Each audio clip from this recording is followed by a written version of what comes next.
রাজনৈতিক মতবিরোধ থাকলেও আগামী 15 ফেব্রুয়ারির মধ্যে নির্বাচন হবে বলে জানিয়েছেন প্রধান উপদেষ্টার প্রেস সচিব শফিকুল আলম। সকালে মাগুরার শ্রীপুরে মাঝাইল রেললাইন প্রকল্পের পরিদর্শন শেষে এ কথা বলেন তিনি।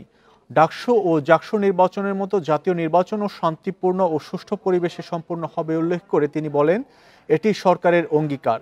মানুষ উৎসবমুখর পরিবেশে কেন্দ্রে গিয়ে ভোট দেবেন।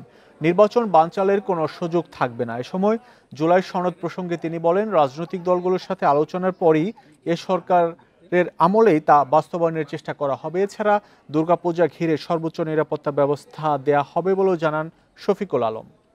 পলিটিক্যাল পার্টি থাকলেই মত পার্থক্য থাকবে, না হলে আর ভিন্ন পার্টি কেন? ঠিক না? আপনি যদি আমার মতোই হবেন তাহলে তো আপনি আমার পার্টি করবেন। তো সেই জন্য পলিটিক্যাল পার্টির মধ্যে ভিন্ন মত থাকবেই। কিন্তু ইলেকশন, আমরা আবারও বলছি, ইলেকশন ফেব্রুয়ারির 15 তারিখের মধ্যে।